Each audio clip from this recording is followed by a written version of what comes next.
What's up, everyone? Welcome back to Conflicts of Interest. This is episode 87, and I am the host, Kyle Anzalone. Solo show today.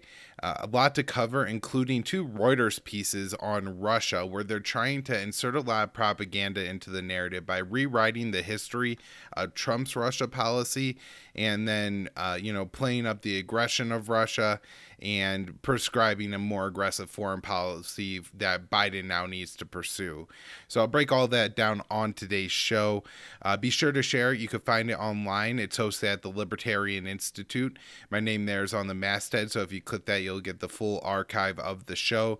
You can also find the show video versions on YouTube and Odysee, and then audio is up anywhere you can listen to podcasts. Give the show a rating and review wherever you listen to the show, and then Facebook, MeWe, and Twitter all have conflicts of interest pages, so share the show from there. Recommend it to your friends. Me and Will also put out quite a few clips of the show, some of the highlights from the past episodes. So if you could click and help us share those things, it's a nice way to promote the show. The last way you can help the show is by supporting the sponsor, and that is Paloma Verde. PalomaVerdeStore.com is where you go to get your CBD products. Their products there are lab tested, so no more head shop gummy worms that sometimes put you to sleep and sometimes feel like, you just got a regular gummy worm, and consistent products every time, and that way you could be sure that they help you in the same way every time. And so whether it's headaches, pain, insomnia, or mental health, there's numerous things that CBD could do for you. If you're already a user, I recommend Paloma Verde because you're going to get quality products there. If you want to try it out, they have a nice education tab on the website. You go there and learn a little bit about their product. So PalomaVerdeStore.com, and then when you check out, you use the promo code PEACE, and that'll give you 25% off. Now let's get into this first article from Reuters titled "Analysis: U.S. Sanctions on Russia Will Send a Signal, If Not Deter." And so, of course, sanctions send a signal. They're economic warfare. You're, launching an aggressive campaign against that country. Now, the U.S. already has several rounds of sanctions against Russia, but they do send a signal. Now, this article is claiming that they are sending a new signal to the Kremlin that we're no longer playing by the old easy Trump game, and the new sheriff Joe Biden is in town.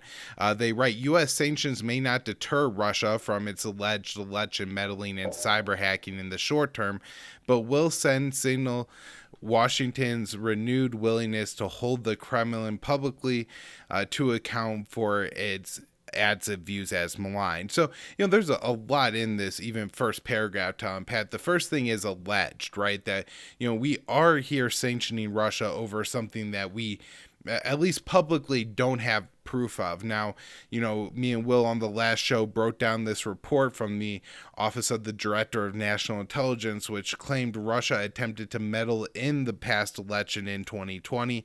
That they're not claiming that Russia is trying to hack the voting machines or anything like that. Let's be clear. They're saying that Russia is trying to insert something like false narratives or misleading narratives into the U.S. Thoughts on the election in order to influence the election they claim against Joe Biden. One of the key things about that report is at the very end, it says that the things that they assess to either probably or likely be true in the report, which is everything in there, right? They don't necessarily have evidence for that. They just think it's true because, of past behavior, what different things happened during the election and stuff like that. So, that's a really important point to make, is that the sanctions are coming over something that's alleged. Now, another thing here is that you would think that typically sanctions work, if that's the way they're phrasing it, that it may not deter Russia from doing these things that we're alleging that they're doing, but sanctions would be able to do those things, which in almost every case, everybody knows that sanctions don't work. They don't help the people rise up. They don't lead to the overthrow of leaders and a whole bunch of other problems there. Now, they also, kind of claim that this is a new policy for the U.S. in that first paragraph. And so that's really problematic because they don't talk about Trump's massive sanction policy. He put round after round of sanction on Russia throughout his term. From the very beginning, Congress passed laws about, we have to respond to Russia over election interference, with the Skripal poisoning, sanctions on Russia over things that were happening in Crimea. He maintained those sanctions throughout. There were new sanctions put on because Russia was selling different weapons to China or Turkey, and so Trump put several rounds of sanctions on Russia. And so nowhere in this article do they address how is it different from what Trump was doing with his sanctions policy to what Biden was doing to his sanctions policy. Now, they do mention towards the end of the article one place where Trump didn't put on sanctions, where they say it could be helpful, but Biden's not even doing that. So again, they don't explain how this is a different policy at all from Donald Trump's, even though if you just read the article, it sounds like, oh, this is it has to be a completely different policy. Also in the article, as I mentioned, everything's alleged. They don't, they say that Russia denies these claims. I think there's a good cause for Russia to deny them, especially about the bounties in Afghanistan, which they also mentioned. And if none of these things turn out to be true, then you're sanctioning and waging an economic war against the country for nothing. So you would that should be some critical analysis that they're throwing in there. And then they also have in here, like, Biden has tougher rhetoric on Putin, saying that Biden called Putin a killer, and Putin responded with a schoolyard chant. And this is one of those things where if Donald Trump was going around the world insulting leaders, then other than maybe Putin, there's real condemnation for that. People understand that that's not the path forward to diplomacy, and yet when you take into account what Biden's doing, they're praising him for engaging in this juvenile name calling. I thought Putin's response was like fairly appropriate to the comment given, and also then the offer for talks with which the U.S. denied. And again, they don't mention that, like, hey, Biden's not gonna get together with Putin and tell him his complaints. He's just gonna voice it in front of American audience. They say that again in here. They even write, while Biden has extended New START, Biden has taken a much tougher stance on Putin. I mean, prove it. Like, show where the Biden stance is tougher than Russia's. Oh, the only place maybe you could have some argument for that is, again, with the name calling that Biden's engaging in, that he's engaging in more juvenile tactics. But a lot of the sanctions and everything is going to be the same. Analysts say sanctions are unlikely to deter Russia, they write in the article, and that we must harden society in response. So I thought that was a very interesting point made in this article, that they're saying that we're never going to get away from this kind of meddling, which I think is in part because other countries are going to assert their own narrative. Like, Russia will say that we would rather get along with the US, or we would rather extend the New START treaty. They'll put their public positions forward. And so, if they're basically claiming in this report possibly that simply reading the thoughts of an opposing power is influencing the Americans in some kind of malign way, then that's just something that we're going to have to deal with. I guess one of the other concerns there too is they're essentially saying that they want to harden Americans against hearing rhetoric and narrative that's outside of the U.S. media, other positions, and especially outside of the U.S. mainstream media.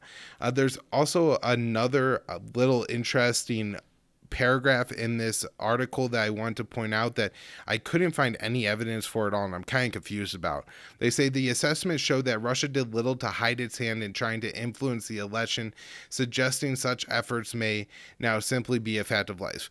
And so they say in there that Russia did little to hide its hand in influencing the election. I'm not sure how they come up with that, unless they're saying that RT is again the epitome of election interference, and by that being a public news outlet that's called Russia Today means they're doing little to hide their interference, but they make it sound like more nefarious, like Russia doesn't care.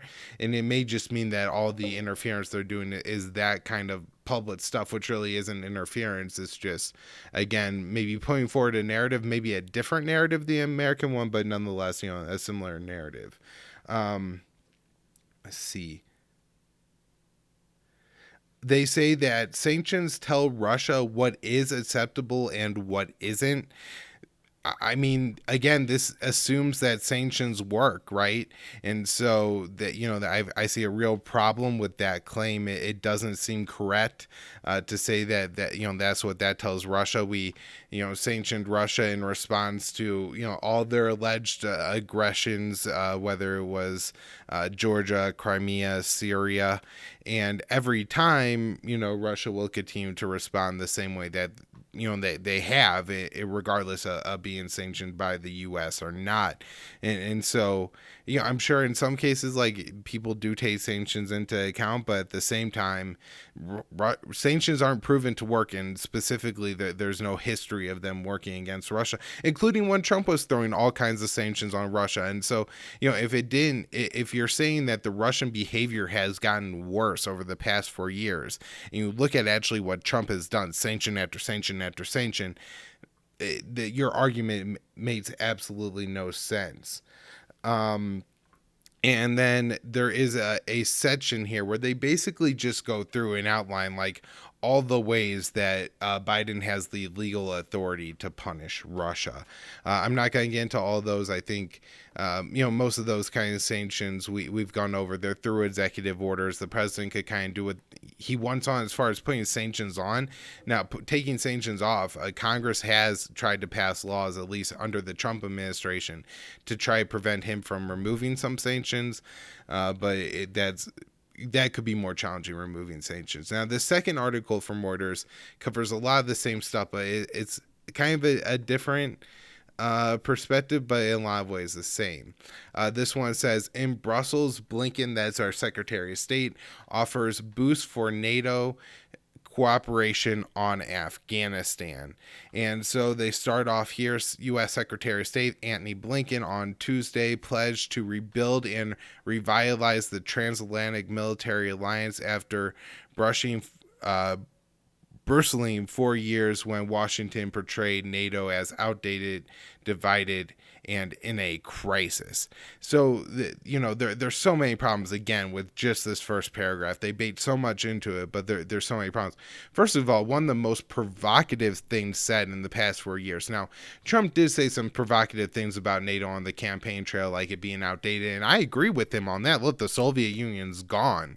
We don't need NATO anymore, but one of the most provocative things said in the past 4 years about NATO actually wasn't by Trump. It was by the French President Macron that called Trump brain dead.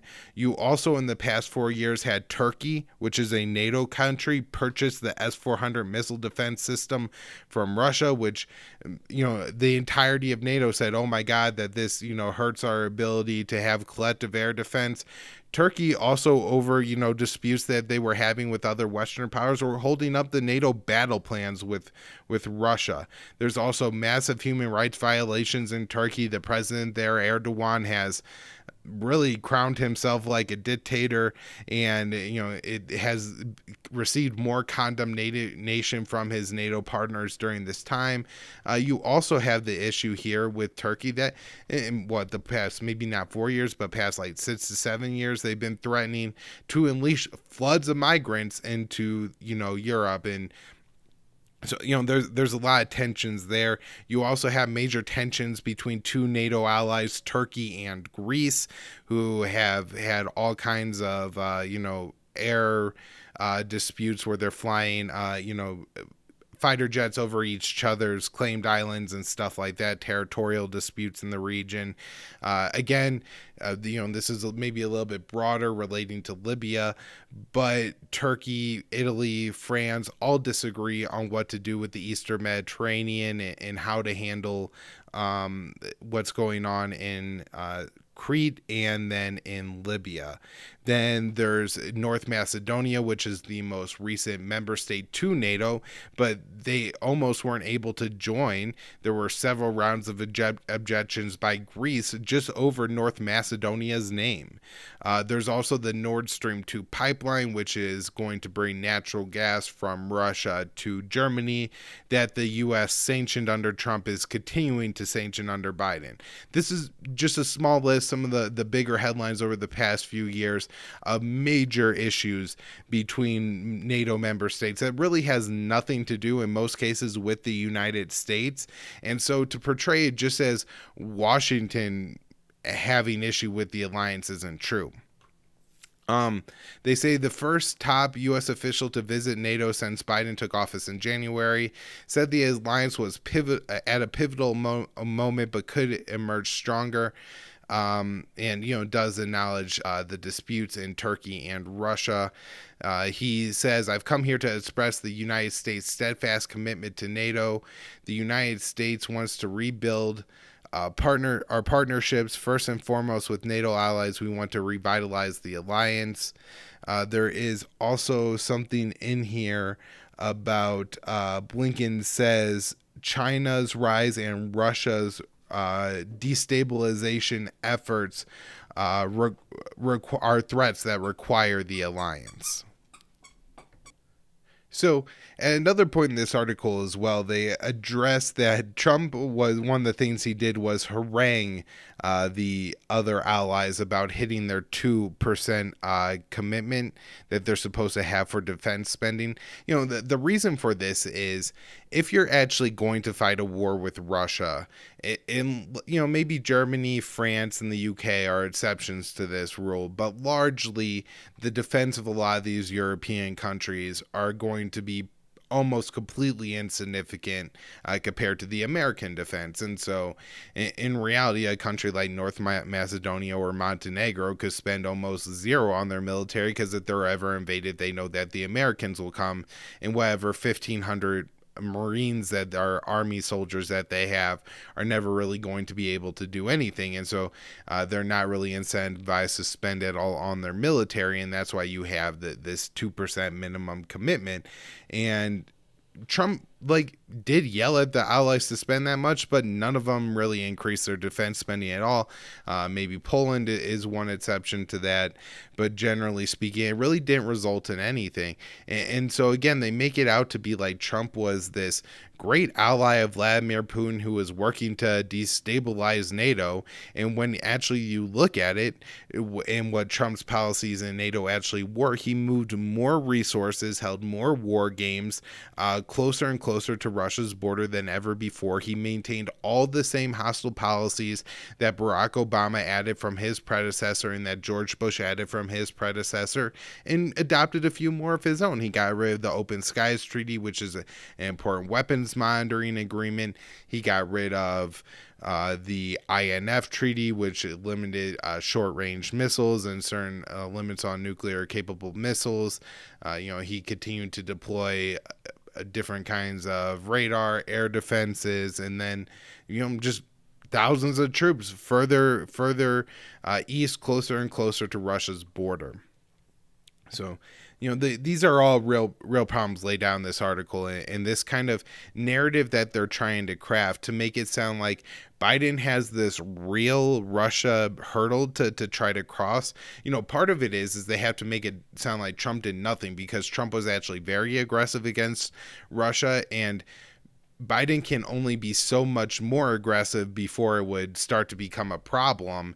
And at how much more hostile can you get when you're already waging a massive economic war against Russia? If you can't go anywhere but sanctions, you might run into some trouble.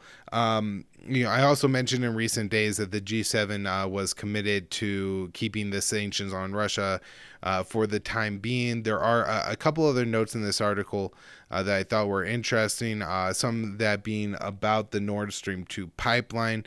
There's a good article out today by Stephen Kinzer where he points out that this thing is almost done. It's like 90% completed, and then the U.S. is trying to bully its ally into keeping this from happening. Going back to the Reuters article really quick, the kind of very infantile way the U.S. talks to Europe about this. I believe Blinken said, President Biden has been very clear he believes the pipeline is a bad idea, bad for Europe, bad for the United States. Ultimately, it's in the EU's it's in contradiction to the EU's own security goals, Blinken said. And so he's telling Europe that this is bad for them, so bad for them that we have to punish them to prevent them from doing it, because if they were just left up to do what they wanted to do, they would build this pipeline with Russia, which they think is going to bring them cheaper energy, and it's actually going to harm them. And if Trump was talking to the allies that way, well, maybe on this again they would be allowed to, but it's really absurd the way that the U.S. gets to talk to its European allies like that. Again, check out the article by Stephen Kinzer. I will put the link in the show notes page to that.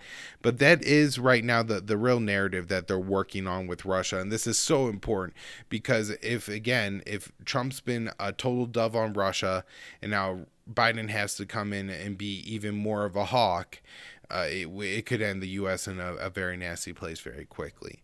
Now let's get into some of the news stories I want to talk about today. This one from Reason. New Hampshire town turns out tiny home dwellers. So, this happened where in, I think, Peterborough. I actually lived in New Hampshire for a few years. There used to be this guy that hung out in the parking lot of the Market Basket where I shopped, and he would have a little jar collection, and he said that he built tiny homes for veterans. I'm not sure if that's in any way related to Peterborough, New Hampshire, which I think is further northeast of where I was, kind of a separate area of the state. But here they say that for 12 years, 25 residents of a tiny house community known as Walden Eco Village managed to live in peace with both nature and zoning officials in the town of Peterborough, New Hampshire. The peace was ended on December 15th when the city ordered the evacuation of all the community's residents. Many of the homes were less than 400 square feet, offered an inexpensive but technically illegal housing option. An application from the village's owner to add more units to the property had alerted planning officials to the fact that the cottages were not permitted as full-time residents, as site visits also discovered a host of building code violations. Then the fire chief said the timing for this is awful. The code, because this was in the middle of winter, super cold in winter, but he says the code violations nevertheless necessitated the midwinter evictions. So that was really the part of this article that, something, not that these people are, living in things that they find to be enough to be home. Also, I will mention that there are a lot of little motels in New Hampshire that essentially use these kind of little tiny cottages to house people. And so people live there. Now, they only pay week to week, that they... $150 or whatever they charge a week at the place. So you can get away with this. The problem is that this was these people's full-time residences, which is a shame because, if you could make this kind of thing your full-time residence, then maybe you could, save some money, where if you had to live week to week at a motel, chances are it's going to be pretty hard to save any money at all. I've seen people struggle with that quite a bit. And so you had these people living here in the middle of the winter. They found out about it, and then they decided that, we have to throw all these people out and make them homeless. How stupid is that? Like, how stupid is this guy, Ed Walker here, right? That says, I had no choice but to evict them. I couldn't have done anything else. The code says so. the code. What am I supposed to do? The code says, just not being able to think around that issue and to be like, oh man, at the very least, I could hold this paperwork up for 4 months and evict these people mid-April, where they are much less likely to freeze to death that night, and have some time to make some plans to get some housing and stuff like that. Nope, gotta evict them. People know about it, gotta live up to the code. Obviously some of these people may have been living in less than ideal to near dangerous circumstances. I don't know. I haven't seen this tiny home village, or it looks like there's only one picture on there. The lady there looks relatively clean. It looks like her home is a functioning place to live. Like the roof isn't caving in, and so that's probably better than anywhere that these people will be homeless. Again, spending some time living in New Hampshire, I worked with some homeless people, trying to provide them with support. Oftentimes, it was very hard for them, especially in winter, to find any open homeless shelters, and so they would end up on the street or end up in situations where it's really easy to be exploited because you have no other options. And so that's the terrible thing that's happening in New Hampshire, and again, all because some stupid fire chief didn't realize that he doesn't have to follow what some letters typed on a piece of paper say. Next one I have is it from the Daily Beast? Yes. Biden White House House sandbag staffer sidelines dozens for pot use. That's right. With a vice president who openly admitted to smoking pot, and then, of course, the president being the former vice president of another president who admitted to smoking pot, and everybody knowing that both Bill Clinton and George Bush smoked pot, and Donald Trump has other vices. I don't know if marijuana is one of them, but dozens of young White House staffers have been suspended, asked to resign, or placed in a remote work program due to past marijuana use. And this is apparently frustrating staffers who were pleased by initial indications from the Biden administration, like the press secretary saying, that the Biden administration would not, punish people for recreational use of cannabis. And that's what they're doing. They say the policy has even affected a staffer whose marijuana use was exclusively to one of the 14 states and District of Columbia where cannabis is legal. And so here they're punishing somebody for doing something that's completely legal because for some reason marijuana is still bad. Now get this. What do you think is going to be the excuse? Well, they talked to some national security officials who said that this could be a national security issue, and because of that, these people all lost their jobs. It's such a shame. And to be quite honest, Kamala Harris should have threatened to resign over this and say, well, if you're going to kick all the pot smokers out of the administration, you also got to get rid of me. Add Ben Rhodes to that list as somebody I know who's in the Biden White House and who has smoked marijuana. Nothing wrong with this. I'm not actually saying that. I think this is something that Kamala Harris should resign over. But come on, pot is, not cocaine and even other drug use. I'm not for the prohibition of, and for the Biden White House to not kick people out of their jobs for pot use is pretty absurd and disgusting. Next thing I have is an update on the death of Capitol Police Officer Brian Sitnick.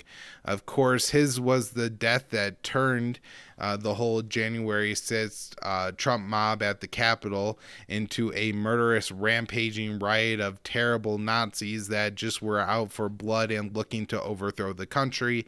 And so we had the two men who are now accused of facing 10 charges with macing Officer Brian Sitnick. Those are George Tanaso and Julian Keeter. I could be absolutely butchering their names. And then there's a judge in this court, Michael Lowley, and he was just absolutely on his soapbox condemning these people. This, I guess, was their first hearing.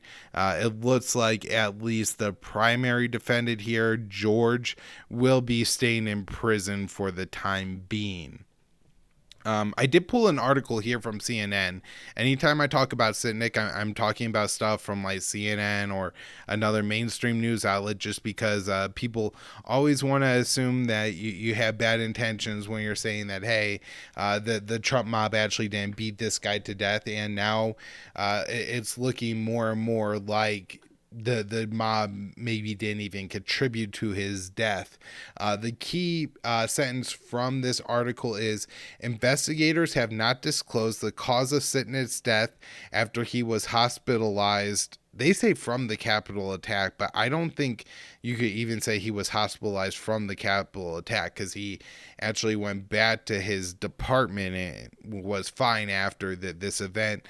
But they say that, nor have they tied allegations of bear spray assault to his death. And so that's what George is alleged to have done here, which is used bear mace against the officers. It does seem that the co-defendant, Julian Keeter, is working with the FBI. I don't know any other details of this case yet. They said the video of this was made public, and there's 3 short videos. CNN reported on the videos, like described what's in them, but I can't find the videos everywhere. So the first 2 is apparently the two officers being sprayed. One is Brian Sitnik, and the other one is Caroline Edwards. The second video, it is Edwards saying that she got hit, and then the third one is Sitnik walking away. I, again, haven't seen the video, so I can't really comment on it, but I do think this adds to the reason, first of all, to be skeptical that, he was, again, murdered by the mob, and that, the whole, domestic terrorist, murderous, insurrectionist mob narrative.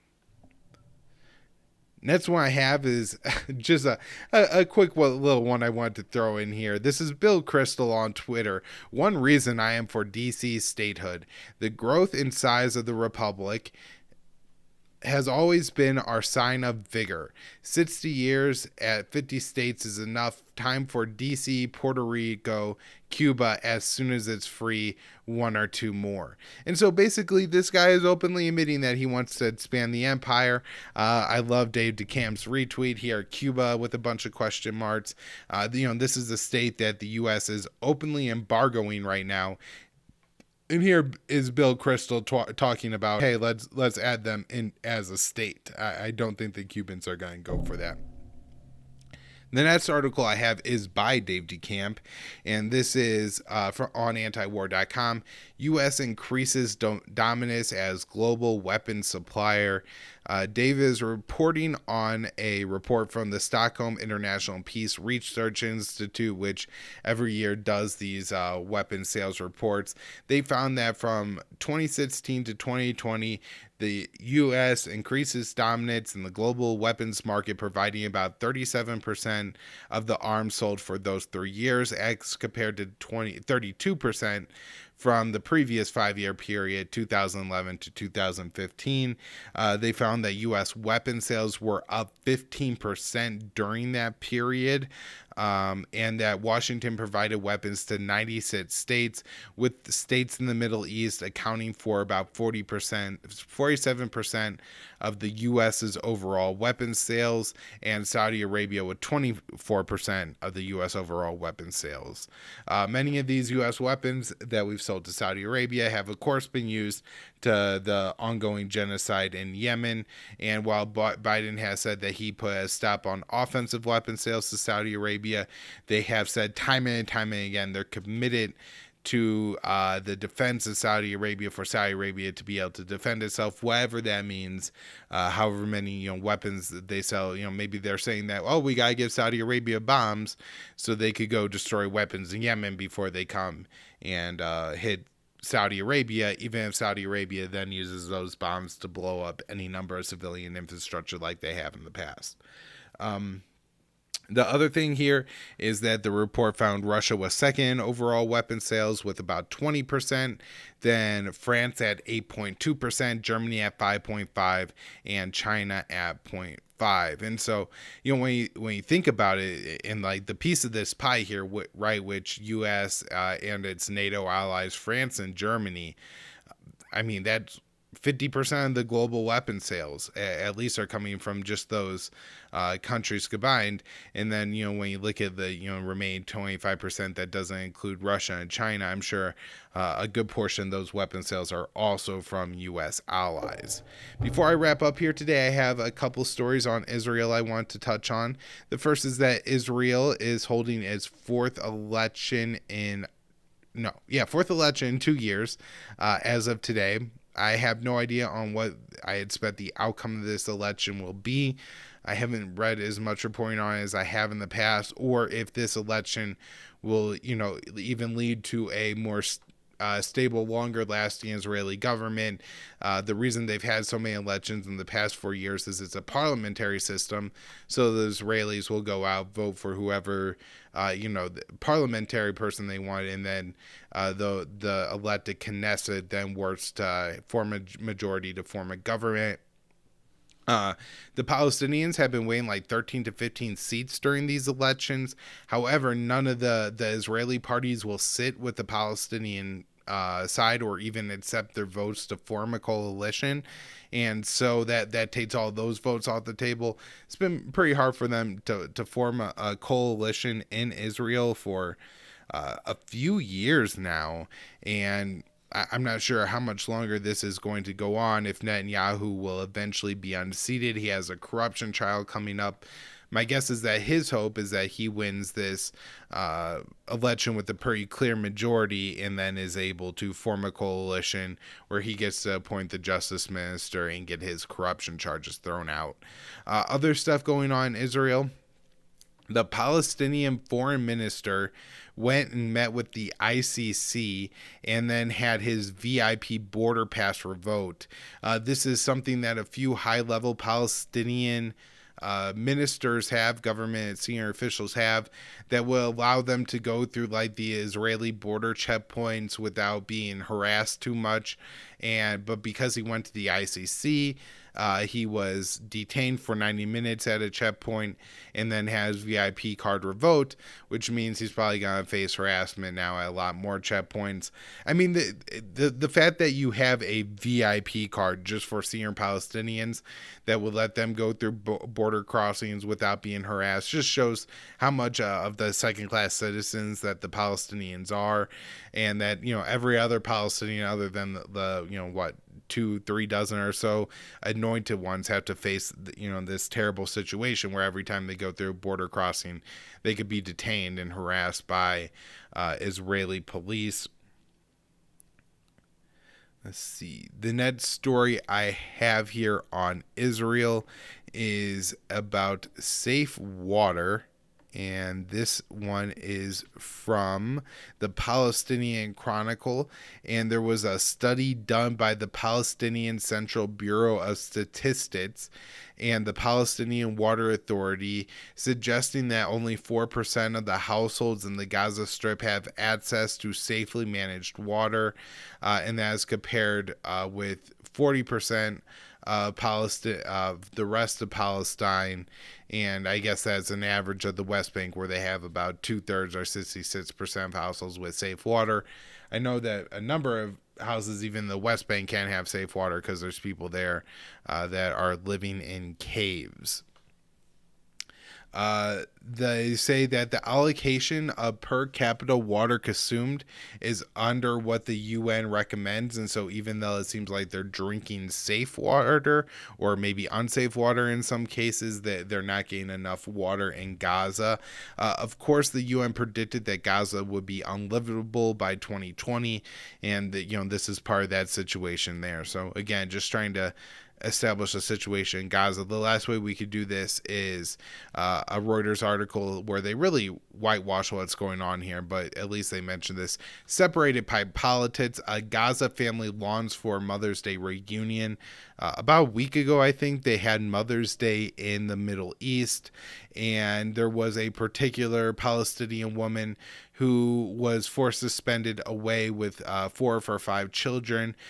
4 of her 5 children live in a West Bank city with their father. She lives in Gaza, and because you had to get permission from Israel to travel from one to the other, she can't do it.